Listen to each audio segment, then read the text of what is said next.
Welcome back friends, आप सभी का एक बार फिर से स्वागत है साईं एजुकेशन में। और आज के इस वीडियो में हम बात करेंगे SBI PO 2017 के इस एग्ज़ाम के स्टडी प्लान के बारे में। अभी हमारे पास लगभग इस एग्ज़ाम के लिए 75 से 80 दिनों का टाइम है, 75 टू 80 डेज़ अभी हैं हमारे पास। तो आज के इस वीडियो में हम बात करेंगे एक प्रॉपर स्टडी प्लान की कि किस तरीके से इस एग्ज़ाम को अप्रोच किया जाए ताकि SBI PO 2017 के इस एग्ज़ाम में हमारा सिलेक्शन हो जाए। अगर अभी तक आपने इस चैनल साई एजुकेशन को सब्सक्राइब नहीं किया है तो रेगुलर अपडेट के लिए ज़रूर सब्सक्राइब कर लें। सब्सक्राइब करने से आपको बेनिफिट होगा कि जो भी इस चैनल पर वीडियो अपलोड किए जाएंगे आपको उनकी इन्फॉर्मेशन ईमेल से मिल जाएगी। We have come up with 75 days study plan to help you crack SBI PO 2017। हम आज एक स्टडी प्लान लेकर के आए हैं। हमारे पास लगातार बहुत सी रिक्वेस्ट आ रही थी कि हमें एक प्रॉपर स्टडी प्लान दिया जाए कि किस तरीके से हम किस सब्जेक्ट की स्टडी करें और कैसे इस एग्ज़ाम को अप्रोच करें ताकि हमारा SBI PO 2017 में सिलेक्शन हो। तो आज हम वो स्टडी प्लान आपके साथ शेयर कर रहे हैं। पहली टिप हमारी तरफ से आप सभी के लिए ये है कि start preparing for mains examination from today and don't start focusing on prelims. ज़्यादातर स्टूडेंट्स की मेंटेलिटी ये होती है कि पहले प्रीलिम्स एग्ज़ाम की प्रिपरेशन की जाए और प्रीलिम्स का रिजल्ट आने के बाद जब ये कंफर्म हो जाए कि मेंस एग्जामिनेशन हमारा देना है, हमने प्री क्लियर कर लिया है, उसके बाद हम मेंस की प्रिपरेशन करेंगे। अगर आप भी यही थिंकिंग के साथ आगे चल रहे हैं, आगे बढ़ रहे हैं, तो आपके लिए बहुत खतरनाक होने वाला है, क्योंकि प्रीलिम्स का रिजल्ट जो है वो SBI डिक्लेयर करेगा 19 मई को, यानी कि 19 मई 2017 को प्री का रिजल्ट आएगा और मेंस एग्जामिनेशन होगा 4 जून को। यानी कि इसके बीच में रिजल्ट आने के बाद और मेंस एग्जामिनेशन में सिर्फ 15 से 20 दिन का गैप है। उस 15 से 20 दिन के गैप में आप मेंस एग्जाम की प्रिपरेशन नहीं कर सकते हैं। इसलिए आप अभी से पूरे 3-4 महीने जो भी आपके पास टाइम है, मेंस एग्जामिनेशन पर अपना फोकस रखिए। आपका प्रीलिम्स का सारा सिलेबस कवर हो जाएगा और आपका प्रीलिम्स आसानी से क्लियर हो जाएगा। Comparison of SBI PO prelims and mains examination syllabus. सबसे पहले तो कंपेयर कर लेते हैं कि प्रीलिम्स का और मेंस का सिलेबस क्या है। जो बात मैंने टिप आपको दी वो यहाँ सिलेबस से वो प्रूफ भी हो जाएगी। सबसे पहले प्रीलिम की बात करते हैं। प्रीलिम में क्या होगा कि इंग्लिश लैंग्वेज के क्वेश्चन होंगे, 30 क्वेश्चन होंगे और इसके लिए 30 मार्क्स होंगे। क्वांटिटेटिव एप्टीट्यूड के 35 क्वेश्चन होंगे, 35 मार्क्स के। रीजनिंग एबिलिटी 35 क्वेश्चन, 35 मार्क्स, और ये टोटल 100 क्वेश्चन होंगे, 100 मार्क्स का एग्जाम होगा और इसके लिए आपको कंपोजिट टाइम मिलेगा 1 आवर का। अगर मेंस एग्जामिनेशन की बात करें तो रीजनिंग एंड कंप्यूटर दोनों यहाँ पर मिक्सअप है। इसमें 45 क्वेश्चन होंगे 60 मार्क्स के। डेटा एनालिसिस एंड इंटरप्रिटेशन के 35 क्वेश्चन होंगे 60 मार्क्स के। अटेम्प्ट करने के लिए आपको 45 मिनट्स टाइम दिया जाएगा। General economy and banking awareness के 40 क्वेश्चन होंगे 40 मार्क्स के। टाइम आपको इनको अटेम्प्ट करने के लिए मिलेगा 35 मिनट। और इंग्लिश के 35 क्वेश्चन होंगे 40 मार्क्स के, जिनको अटेम्प्ट करने के लिए आपको टाइम दिया जाएगा 40 मिनट्स का। अब देखिए यहाँ पर जो प्रीलिम्स का आपका ये है सिलेबस है, एग्जाम पैटर्न है, इसमें मेंशन किया गया है क्वांटिटेटिव एप्टीट्यूड, और जो मेंस का है इसमें मेंशन किया गया है डेटा एनालिसिस एंड इंटरप्रिटेशन। इन दोनों में डिफरेंस क्या है? नॉर्मली इन दोनों को स्टूडेंट सेम समझते हैं कि ये मैथ है, लेकिन उसमें भी डिफरेंस है, क्योंकि अगर वर्ड अलग अलग यूज किया है। अगर प्रीलिम्स में क्वांटिटेटिव एप्टीट्यूड की जगह न्यूमेरिकल एबिलिटी वर्ड मेंशन किया होता तो उसका मीनिंग अलग निकलता है। अब पहले डिस्कस कर लेते हैं कि इसमें डिफरेंस क्या होगा। क्वांटिटेटिव एप्टीट्यूड प्रीलिम्स मैंने एक तरफ रखा है और डेटा एनालिसिस एंड इंटरप्रिटेशन जो कि मेंस का है उसको एक तरफ रखा है। प्रीलिम्स में किस किस तरीके के क्वेश्चन होंगे? 2 से 3 DI के सेट्स होंगे, इजी से मॉडरेट लेवल। मतलब अगर 3 सेट होंगे तो 2 इजी टू मॉडरेट हो सकते हैं, एक थोड़ा सा कैलकुलेटिव हो सकता है। डिफिकल्ट तो नहीं होगा, थोड़ा सा कैलकुलेटिव हो सकता है। इसमें आपका bar graph, pie chart, tabular DI, मतलब एक टेबल वगैरह बना के दी होगी। Missing data DI can be there. Missing data DI से मतलब यह है कि जैसे कोई एक टेबल दी है, उसमें कुछ एंट्रीज दी होंगी, कुछ एंट्रीज नहीं दी होंगी, डैश लगा होगा वहां पर, तो वो आपको हैंडल करना होगा। मिसिंग नंबर सीरीज 5 क्वेश्चन होंगे प्रीलिम्स में। उसमें क्या होगा कि एक सीरीज चल रही होगी, उसमें से पूछेगा कि अब इस सीरीज का नेक्स्ट नंबर आप बताइए। क्वाड्रेटिक इक्वेशन के क्वेश्चन होंगे, सिंप्लीफिकेशन या फिर अप्रोक्सीमेशन, इन दोनों में से कोई एक होगा। इसके 5 क्वेश्चन होंगे। इसके बाद देखिए यहाँ पर क्वांटिटेटिव एप्टीट्यूड लिखने का मतलब ये है कि अर्थमेटिक एबिलिटी वाला पार्ट वहाँ पर होगा। अर्थमेटिक एबिलिटी में क्या क्या आ जाते हैं topic? Time, speed and distance, profit and loss, simple interest and compound interest, time and work, percentage, ratio and proportion. ये मोस्ट इंपॉर्टेंट टॉपिक हैं। अगर इनमें भी बात करें कि सबसे ज़्यादा इंपॉर्टेंट कौन है, तो आपका percentage, profit loss, simple interest, compound interest, ये टॉपिक बहुत ज़्यादा ही इंपॉर्टेंट है अर्थमेटिक एबिलिटी में। और वहीं अगर मेंस एग्जामिनेशन की बात करें, जहां पर उसने मेंशन किया है नोटिफिकेशन में डेटा एनालिसिस एंड इंटरप्रिटेशन, यानी कि वहां पर ये अर्थमेटिक एबिलिटी वाला पार्ट नहीं होगा। यानी कि ये वाले क्वेश्चन जो होंगे ये सिर्फ आपको प्रीलिम्स के लिए ही तैयार करने हैं। तो इनको बहुत ज़्यादा हार्ड लेवल के क्वेश्चन मत करिए, मिड इजी और मॉडरेट लेवल के क्वेश्चन करिए, क्योंकि ये मेंस में नहीं आने हैं। जो टॉपिक हमारा कॉमन है, जैसे डीआई आप देख रहे हैं दोनों में है, डीआई यहाँ भी है, प्रीलिम्स में भी है और मेंस में भी है। तो डीआई आप हार्ड लेवल तक की करिए। नंबर सीरीज यहाँ भी है, तो नंबर सीरीज हार्ड लेवल की करिए। और जो सिर्फ प्रीलिम्स में है, मेंस में नहीं है, उसको बहुत ज़्यादा हार्ड लेवल की प्रैक्टिस करने की ज़रूरत नहीं है। अगर आप time, speed and distance, profit loss, simple interest, compound interest के बहुत हार्ड प्रॉब्लम सॉल्व कर रहे हैं, उसमें अपना मेहनत आप अपनी लगा रहे हैं, तो उससे बहुत ज़्यादा आपको कोई आउटपुट मिलने वाला नहीं है, क्योंकि वो मेंस में नहीं आएंगे, प्रीलिम्स में आएंगे। तो प्रीलिम्स में बहुत ज़्यादा हार्ड लेवल के क्वेश्चन नहीं होंगे। इसके बाद data analysis and interpretation, mains exam की बात करें तो 3 से 4 हाई लेवल के और मिसिंग डेटा के डीआई होंगे। Complex data interpretation will be there. Complex data interpretation से मेरा मतलब यहां पर यह है कि उसमें एक बाई चार्ट और एक पाई चार्ट और एक टेबल दे दी जाएगी और आपसे कैलकुलेट करवाया जाएगा, या 2 पाई चार्ट दे दिए गए, या 2 बार ग्राफ दे दिए गए, या एक बार ग्राफ एक पाई चार्ट मिला के दे दिया गया, फिर आपको सॉल्व करना होगा। रॉन्ग नंबर सीरीज का ही ये पार्ट है। ये थोड़ा सा टफ हो जाता है कि 5-6 नंबर दिए होंगे और कहेगा कि कौन सा रॉन्ग है, कौन सा इस सीरीज में नहीं फिट हो रहा है, ऑड वन आउट होता है बेसिकली ये। और इसमें डेटा सफिशिएंसी का पार्ट आ जाता है। डेटा सफिशिएंसी मतलब कि 2 स्टेटमेंट दी होंगी और आपसे कहेगा कि कौन सी 2 स्टेटमेंट में से 1 is alone sufficient to answer the question, 2 alone is sufficient, 1 और 2 बोथ इज सफिशिएंट, या 1 और 2 दोनों से नहीं बताया जा सकता है आंसर। तो बेसिकली आपको इसमें ये बताना होता है कि आंसर निकलेगा या नहीं, एक्चुअल आंसर आपको निकाल के दिखाना नहीं होता है। ये तो हो गई क्वांटिटेटिव एप्टीट्यूड और डेटा एनालिसिस एंड इंटरप्रिटेशन जो मेंस एग्जाम में है, इन दोनों के डिफरेंस की बात, आपको किस तरीके से एग्जाम को अप्रोच करना है। इसके बाद अगर बुक्स की बात करें, डेटा इंटरप्रिटेशन के लिए यहां पर मैं 2 बुक आपको सजेस्ट कर रहा हूं। एक बीएससी की के कुंदन की बुक है ये। इसमें क्या होगा कि आपको इजी टू मॉडरेट लेवल का डीआई मिलेगा। बहुत अच्छी एक्सरसाइजेज हैं, प्रैक्टिस के लिए बहुत अच्छा है, लेकिन बहुत टफ लेवल का डीआई नहीं होगा। प्रीलिम्स लेवल तक का डीआई इसमें आपको मिलेगा। तो आप अभी ऐसा करिए कि ये बुक परचेज कर लीजिए मार्केट से और प्रैक्टिस करना स्टार्ट कर दीजिए। लगभग 1-1.5 महीने में ये बुक आप खत्म कर देंगे। डीआई की बहुत अच्छी आपकी प्रैक्टिस हो जाएगी और उसके बाद आप ये बुक खरीदिए। इसमें क्या है कि हार्ड लेवल की डीआई है, तो इससे आपकी मेंस एग्जाम की प्रैक्टिस हो जाएगी। अनंत आशीष, ठीक है, ये अरिहंत की बुक है। इसमें ग्रेडेड एक्सरसाइजेज हैं, मतलब A, B, C difficulty level बढ़ा बढ़ा के एक्सरसाइजेज दी हुई हैं। तो इससे आपकी मेंस एग्जाम की प्रैक्टिस हो जाएगी डीआई और डेटा सफिशिएंसी के पार्ट की। और जो अर्थमेटिक एबिलिटी वाला पार्ट मैंने बताया प्रीलिम्स के एग्जामिनेशन में, उसके लिए आप ये बुक ले लीजिए। क्विकर मैथ सीरीज की बुक है, बीएससी पब्लिकेशन की, एम टायरा इसके राइटर हैं, बहुत ही फेमस बुक है। 180 या 200 रुपए की बुक है, तो आप इसको परचेज कर लीजिए प्रीलिम्स के अर्थमेटिक एबिलिटी पार्ट के लिए।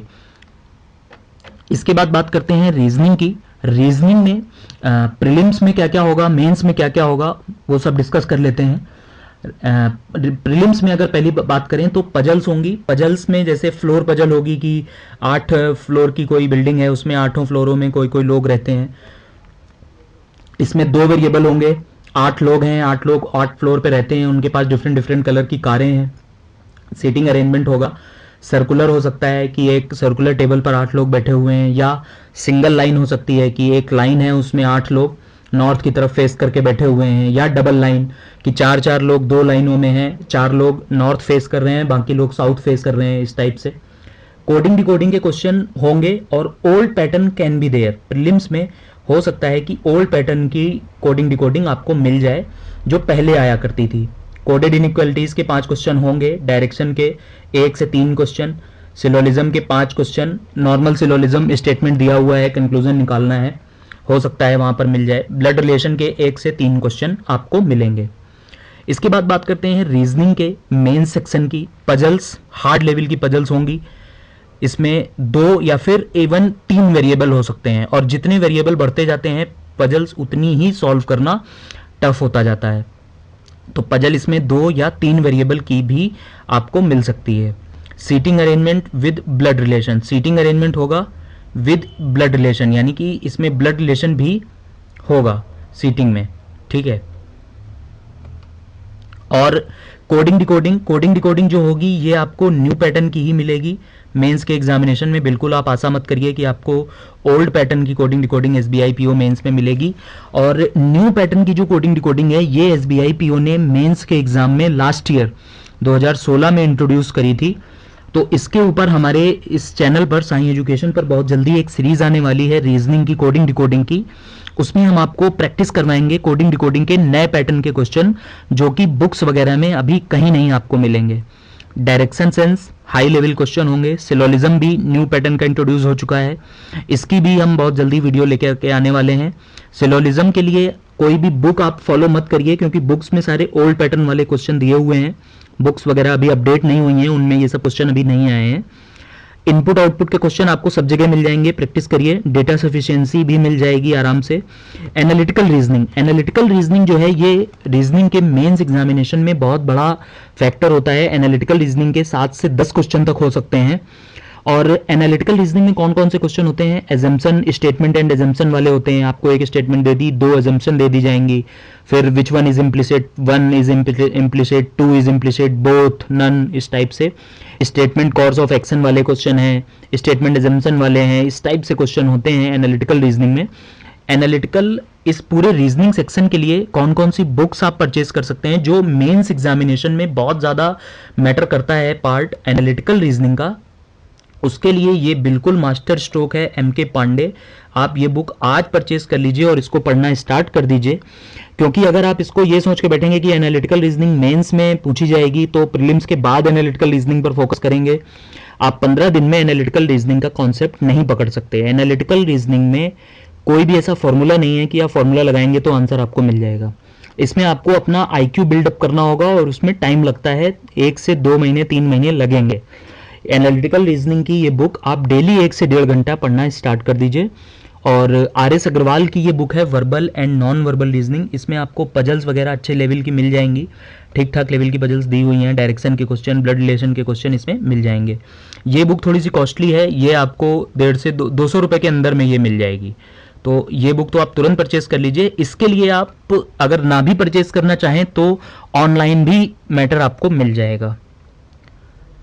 इसके बाद इंग्लिश की बात करते हैं। इंग्लिश जो होगी प्रीलिम्स में, उसमें रीडिंग कंप्रीहेंशन होगा एक, उसको आप बिल्कुल छूइएगा भी मत प्रीलिम्स के एग्जाम में, क्योंकि प्रीलिम्स में 60 क्वेश्चन है, आपके पास 60 मिनट का टाइम होगा।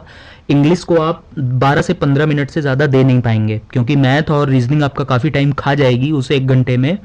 तो 12 से 15 मिनट से ज़्यादा आप इंग्लिश को दे नहीं पाएंगे। और 15 मिनट में अगर आप रीडिंग कॉम्प्रीहेंशन अटेम्प्ट करने जाएंगे तो आप सिर्फ रीडिंग कॉम्प्रीहेंशन ही कर पाएंगे। इसलिए प्रीलिम्स के एग्जाम में रीडिंग कॉम्प्रीहेंशन जैसे ही मिले, अगर आपको मिले क्वेश्चन नंबर 1 से रीडिंग कॉम्प्रीहेंशन स्टार्ट है, तो सीधे अगला क्वेश्चन जाइएगा क्वेश्चन नंबर 10 पे। पैरा जंबल ओल्ड पैटर्न का मिलेगा, इसको आप लास्ट में अटेम्प्ट करिएगा। क्लोज टेस्ट ओल्ड पैटर्न का होगा, बड़ा सा पैराग्राफ दिया होगा, 10 उसमें ब्लैंक होंगे, उसमें 1 2 3 4 करके नंबरिंग होगी और वो आपको करना होगा। क्लोज टेस्ट जो होता है पूरा का पूरा वो होता है आपकी वोकेबुलरी पर बेस्ड, आपकी रीडिंग कैपेबिलिटीज़ कितनी है, आप किस तरीके से समझ पाते हैं कि कौन सा वर्ड यहाँ पर फिट होगा। उसके लिए एक ही चीज़ है कि आप इंग्लिश का कोई न्यूज़पेपर, जो कि द हिंदू आप स्टार्ट करिए, द हिंदू का पेपर पढ़ना स्टार्ट करिए। डबल फिलर्स होंगे, एक सेंटेंस दिया होगा उसमें 2 फिल इन दी ब्लैंक्स होंगे और आपको एप्रोप्रिएट वर्ड्स वहाँ पर उठा करके फिट करना होगा। एक सेंटेंस दिया होगा, उसके 5 पार्ट कर रखे होंगे और पूछेगा आपसे कि इनमें से कौन से पार्ट में एरर है या फिर नो एरर या फिर देयर इज नो एरर। तो इस टाइप के क्वेश्चन होंगे। इंग्लिश के सेक्शन को करने के लिए क्या फंडा है, इंग्लिश के ये सारे क्वेश्चन अटेम्प्ट करने के लिए आप द हिंदू पेपर पढ़ना स्टार्ट करिए। और ग्रामर के लिए एसपी बख्शी की एक बुक आती है अरिहंत पब्लिकेशन की, उसको आप अगर टाइम है, अगर आप टाइम दे सकते हैं तो वो एसपी बख्शी की बुक पढ़ना स्टार्ट करिए। अगर आपकी ग्रामर बहुत वीक है तो, अगर आपको बेसिक ग्रामर भी नहीं आती है इंग्लिश की, तो आप एसपी बख्शी की बुक पढ़ना स्टार्ट करिए। अदरवाइज आप न्यूज़पेपर से ही धीरे धीरे ठीक सीख जाएंगे। अगर आपकी ग्रामर का जो नॉलेज है वो मॉडरेट लेवल तक का है तो, अगर बिल्कुल ही वीक है, आपको बिल्कुल बेसिक इंग्लिश के ग्रामर के नॉलेज नहीं आते हैं, आपको जो 12 टेंस होते हैं उनके बारे में नहीं पता है, आर्टिकल्स के बारे में नहीं पता है, प्रीपोजिशन क्या होता है, एडजेक्टिव क्या होता है, इनके बारे में नहीं पता है, तो आप ये एसपी बख्शी की बुक लेकर के अभी पढ़ना चालू कर दीजिए। अरिहंत पब्लिकेशन की बुक है, एसपी बख्शी उसके राइटर हैं। इंग्लिश जो होगी मेन सेक्शन में, इसमें 2 रीडिंग कॉम्प्रिहेंशन होंगे, उसमें से एक थोड़ा सा मॉडरेट लेवल का होगा, एक बहुत ज़्यादा टफ होगा, तो मॉडरेट वाला आप उसको लास्ट में अटेम्प्ट करिए। पैराजंबल न्यू पैटर्न का होगा।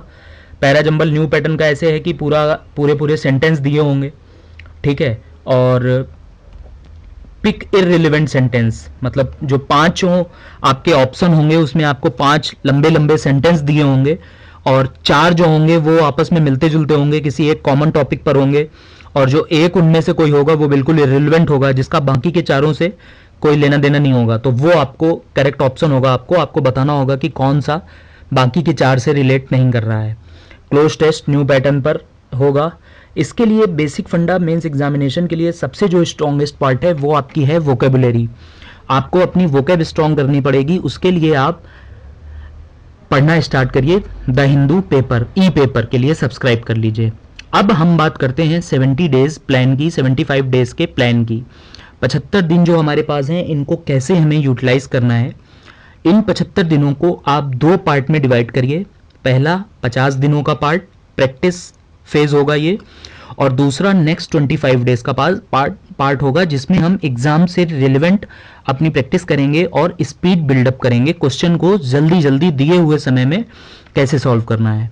फर्स्ट 50 डेज, पहले के 50 दिन यानी अभी से पूरी फरवरी और लगभग लास्ट वीक ऑफ मार्च तक आप क्या करिए कि brush up your concepts for reasoning, maths, English section and practice both online and offline.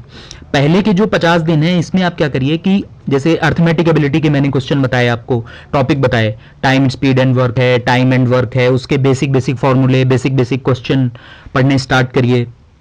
Reasoning में सिलॉक्स की बेसिक कॉन्सेप्ट्स क्या होते हैं, सम नॉट वाले केस में प्रॉब्लम होती है तो उसको इनपुट आउटपुट की कॉन्सेप्ट पकड़िए, तरह तरह के इनपुट आउटपुट सॉल्व करिए। इंग्लिश में अगर आपकी ग्रामर बहुत वीक है तो एसपी बख्शी की बुक स्टार्ट करिए, अदरवाइज आप सीधे द हिंदू का ई पेपर पढ़ना स्टार्ट करें और प्रैक्टिस करें क्वेश्चंस की। जो भी टॉपिक आप पढ़ें वो ऑनलाइन भी प्रैक्टिस कर सकते हैं या फिर ऑफलाइन, जो बुक्स मैंने सजेस्ट की हैं उन बुक्स में से आप ऑफलाइन भी प्रैक्टिस कर सकते हैं। और इन 50 दिनों में जनरल अवेयरनेस के लिए क्या करना है, करंट अफेयर्स और बैंकिंग के लिए वॉच अवर weekly video containing best quality current affairs MCQs. ये हमने 1 फरवरी 2017 से स्टार्ट किया है। 1 से 7 फरवरी के करंट अफेयर्स का एमसीक्यू का वीडियो ऑलरेडी आपको इस चैनल पर मिल जाएगा, डिस्क्रिप्शन बॉक्स में उसका लिंक मिल जाएगा। और जैसे ही कोई वीक खत्म होगा, जैसे 7 से 14, तो 14 फरवरी की रात को या फिर 15 की सुबह हम 7 से 14 फरवरी के best MCQ multiple choice questions के करंट अफेयर्स का वीडियो आपको देंगे, और ये हम पूरे आपके एसबीआई पीओ की प्रिपरेशन में देंगे, हर वीक में देंगे। Watch our banking awareness and frequently asked banking abbreviation series. Banking awareness के लिए दोस्तों आपको हमारी बैंकिंग अवेयरनेस की सीरीज एक चल रही है इस चैनल पर, जिसके पार्ट 1, पार्ट 2, पार्ट 3 पोस्ट हो चुके हैं। उन वीडियोस को और बैंकिंग एब्रीविएशन बहुत इंपॉर्टेंट है। एसबीआई पीओ मेंस के एग्जाम में 1 से 3 बैंकिंग एब्रीविएशन हर एग्जाम में पूछे जाते हैं, तो फ्रीक्वेंटली आज बैंकिंग एब्रीविएशन के पार्ट 1, पार्ट 2, पार्ट 3 पोस्ट हो चुके हैं, उनको जरूर देख लें। नेक्स्ट 25 डेज, इन 50 दिनों के बाद अगले 25 दिनों के लिए क्या करना है कि enrol any online good quality test series. बहुत सी ऑनलाइन टेस्ट सीरीज अवेलेबल हैं, लेकिन उनमें से कुछ बिल्कुल बकवास हैं, बहुत सी एरर्स होंगी, सॉल्यूशन गलत दिए होंगे, तो उस टाइप की सीरीज आपको नहीं लेनी है। अभी मैं आपको पर्सनली कोई टेस्ट सीरीज सजेस्ट नहीं कर रहा हूं इस वजह से, क्योंकि अभी मैंने देखे नहीं है, क्योंकि अभी नोटिफिकेशन सिर्फ आया है, टेस्ट किसी ने भी नहीं दिए हैं अभी। तो जैसे ही ये टेस्ट सीरीज़ अपने टेस्ट लाइव करेंगी तो मैं इनका जो फ्री टेस्ट होता है उसको रिव्यू करके मैं आपको एक कोई टेस्ट सीरीज़ सजेस्ट कर दूंगा जो बेस्ट क्वालिटी की होगी, तो उससे आप उसमें इनरोल कर लीजिए और 10 से 15 स्पीड टेस्ट कम से कम प्रीलिम्स एग्जामिनेशन में जाने से पहले आप दीजिए। और टेस्ट सीरीज को यूज कैसे करना है, सबसे ज़्यादा इंपॉर्टेंट बात होता है टेस्ट देने से भी ज़्यादा कि टेस्ट दिया आपने और रिजल्ट आया आपका, कि सपोज दैट आपके 60 मार्क्स आए, 50 मार्क्स आए, 40 मार्क्स आए, जो क्वेश्चन आपने किए और क्वेश्चन गलत हुए उनको आप देखिए उनका सॉल्यूशन, और आपने उनको कहाँ गलत किया है, क्या गलत किया है, वो सारा डिटेल देखिए। जो क्वेश्चन आप नहीं कर पाए उनका सॉल्यूशन देखिए, उसको एनालाइज करिए। 1 घंटे का आप टेस्ट दीजिए तो 3 घंटे उसको एनालाइज करने में लगाइए, तभी टेस्ट सीरीज में पैसे खर्च करने का आपको बेनिफिट मिलेगा। अगर आप टेस्ट देंगे और रिजल्ट देखेंगे बस ठीक है, अगला टेस्ट दे दिया उसका रिजल्ट देख लिया, तीसरा दे दिया उसका देख लिया, आपको बेनिफिट कोई नहीं होगा, क्योंकि जो गलती आप कर रहे हैं वो आप पता ही नहीं चल रही है आप, क्योंकि सॉल्यूशन देख ही नहीं रहे हैं। तो आप हर टेस्ट में वही गलती करते जाएंगे और एक्चुअल एग्जाम में भी वही गलती करेंगे जाके। During this phase don't ignore general awareness. इस 25 दिनों में जो आपका प्रैक्टिस वाला फेज है, ये 25 दिनों का, इसमें जनरल अवेयरनेस को छोड़ मत दीजिएगा कि अभी प्रीलिम्स आ रहा है तो पहले प्रीलिम्स देखें, और प्रीलिम्स में तो जीए आना नहीं है, बाद में जीए देख लेंगे। क्योंकि जीए अगर आपने 10 दिन छोड़ दिया, करंट अफेयर्स आपने 10-15 दिन छोड़ दिया, तो फिर बहुत मुश्किल हो जाता है उसको कवर अप करना। तो जनरल अवेयरनेस को, अगर आपका कल प्रीलिम्स है तो आप आज का भी करंट अफेयर्स जरूर पढ़िए, मेरा यही कहना है, अगर आपको एसबीआई पीओ मेंस का एग्जामिनेशन क्लियर करना है तो ये था हमारा 75 दिनों का स्टडी प्लान। और इस स्टडी प्लान के अकॉर्डिंग अगर आप चलेंगे तो निश्चित ही आप एसबीआई पीओ 2017 में आपका सिलेक्शन पक्का है। अगर आपको ये वीडियो पसंद आया है तो इस वीडियो को लाइक और शेयर करके हमें अपना सपोर्ट ज़रूर दें। इस चैनल को ज़रूर सब्सक्राइब कर लें रेगुलर अपडेट्स के लिए। आगे बहुत ही इंपॉर्टेंट वीडियोज़ इस चैनल पर आने वाले हैं। अगर आपके मन में कोई डाउट है, कोई क्वेरी है, तो हमसे कमेंट करके कमेंट सेक्शन में ज़रूर पूछें।